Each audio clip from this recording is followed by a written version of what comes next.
YouTube folks and all my Instagram peeps.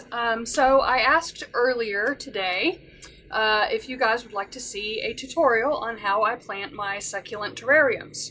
If you would like to learn how to make a terrarium like this, or one like this, stay tuned and I'll show you. But first, let's have a visit from our special guests. They're so cute.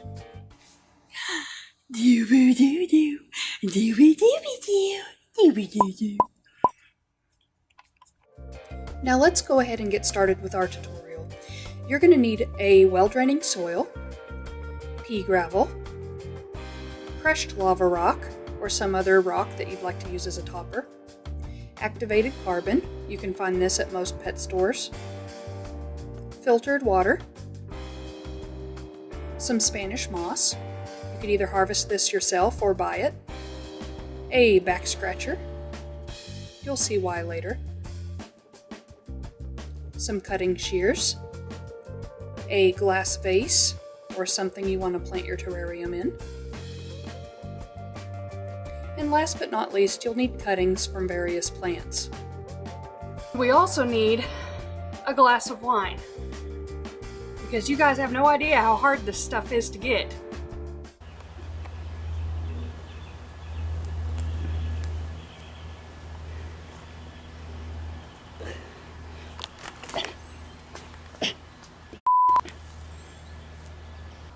And yes, this is a champagne glass. I'm too fancy to use a regular wine glass, but I'm too broke to buy good champagne. Conundrums. Okay, so we're going to go ahead and get started with our tutorial here, and this is just a short tutorial, so I am just going to do one continuous voiceover, so I apologize if the quality is subpar. To start out with this terrarium, we're going to go ahead and add some gravel at the bottom. Now I'm using pea gravel that I bought at Home Depot here in Florida, but you guys can use any kind of rock you want. You can get dollar rock from the craft store, you can use fish tank rock, just any kind of rock or pebble, you know, to sit down there at the bottom. Having that gravel layer down there will give somewhere for the water to go. It also helps to indicate the amount of water that's already in your terrarium. Here we've got some activated carbon, and I put this on top of my gravel. This helps keep the water fresh and keeps, you know, bacteria and smell down. You can get this activated carbon at most pet stores. In the fish tank section, I got this one at, I believe it was Petsmart. Don't forget your glass of wine. Now the next step in this terrarium process will be to add the Spanish moss. The reason for the Spanish moss is we need an organic layer to keep our soil from falling down into the gravel. If you don't have access to fresh moss, you can buy it online. I think it's sold in several craft stores. If you absolutely can't find it, just let me know and I would be willing to sell you a bag of it. Some people can use alternatives like peanut shells or some other organic components, although I'm not all sure what. You'd have to do a little bit of research. Next we're going to add our soil, and I usually do this with a cup because it controls the amount that I can put in there and I don't spill it all over my table. I'd also like to take this opportunity to apologize for the sound in this video. There were a lot of outside noises going on when I recorded this, leaf blowers, lawnmowers, weed eaters, that kind of thing, so there's a lot of really strange noises in some of the beginning and ending clips of my video. Once you feel like you have a decent amount of soil in your terrarium, just go ahead and smooth it all out and gently pack it. Don't pack it very hard, just gently. My general rule when making these particular terrariums is I bring the soil level up a little bit under halfway and then pack it down, and it'll, you know, you'll regain some room in the terrarium doing it that way. I felt like it needed a little bit more soil.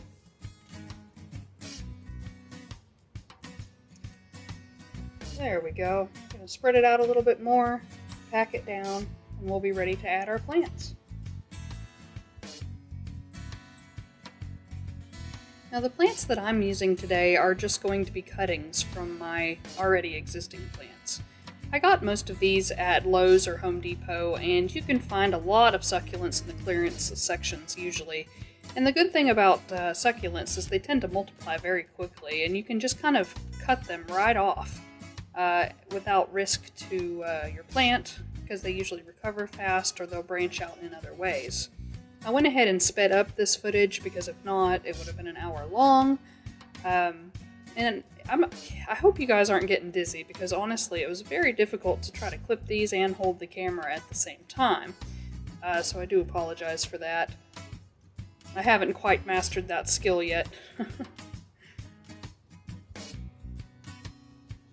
Alright, so here we go. We've got a nice selection of different length succulents.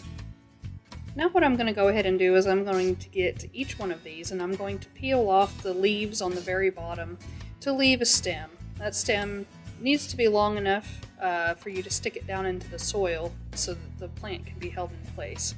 Eventually the plant will sprout roots from those areas. And you can do this with all of these succulent cuttings that I did today. As far as the species of these plants, I'm not super sure. Yeah, that's a good question. I would have to look them up, and I just, I'm not sure. I don't really have time to do all of that research on those, not for this tutorial at least. But pretty much any of the succulents from the succulent section at the major hardware stores should work for you just fine. I want to take a real quick time to say thanks, by the way, for sharing with me all of the wonderful pictures of your bone carvings from my bone carving tutorial video. I get messages from y'all all the time, and I get to see all of the wonderful things that you've carved. And I just want to say that I'm honored. I really appreciate you guys watching my videos, and I'm so happy to have inspired you to do things that you wouldn't have normally done. You guys just keep creating. You're doing a wonderful job. Alright, back to the video. I showed here just a second ago a handful of those clippings. You can save all of those, place them on top of some soil, and it'll grow new plants. No use in throwing them away when each one of them is a new plant. Like I said, succulents tend to multiply quickly. Now then, as far as planting these in the terrarium, what I like to do is take the plants that grow along the soil and plant those around the outer perimeter. These plants here tend to just like to creep out on the ground. It's used for a lot of short ground covering and that kind of thing. So I'm just going to go ahead and plant those all around the outer perimeter.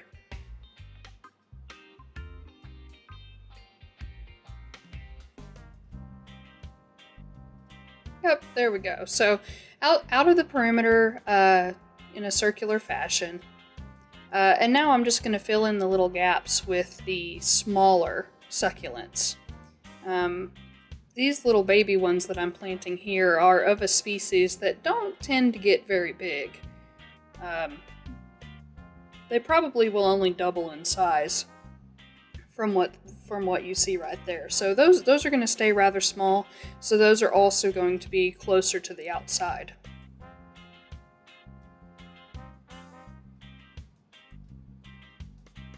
And you want to be careful too, the best you can, when you put them down into the soil, not to bruise the little petals. Unfortunately, those guys bruise so easily. I mean, you're going to have a little bit of bruising, but, and the plant will recover just fine. But if you can minimize it, that's always ideal.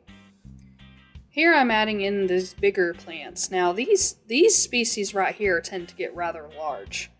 So I'm putting them closer to the center because I want them to have some direction in which to go.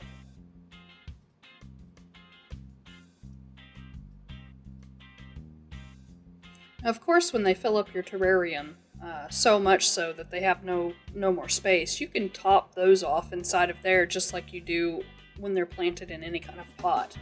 Like I said, it'll just look weird for a little while, but the plant will recover. It'll branch out new tops, and it won't look awkward forever. sometimes you just have to do that to make room in the terrarium, because I'm telling you, these will grow fast. Alright, I've got all of my little ones done. So now we're going to start adding the tall items. Now both of those types of plants there get pretty tall, so I'm just going to put these in first and form a little bit of a teepee with them.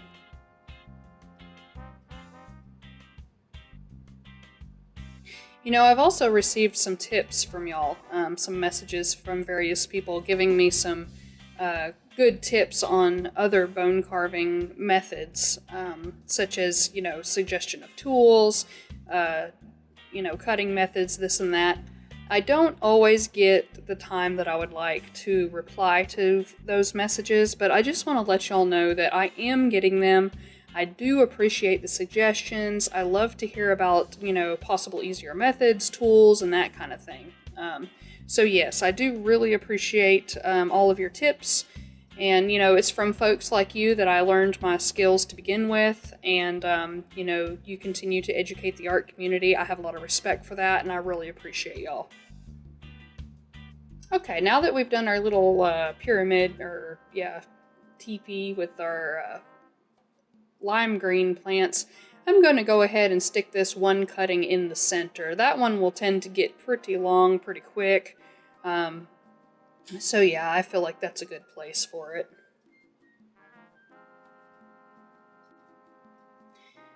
Don't be afraid to rearrange your plants a little bit if you feel like some of them might need to be in a different spot.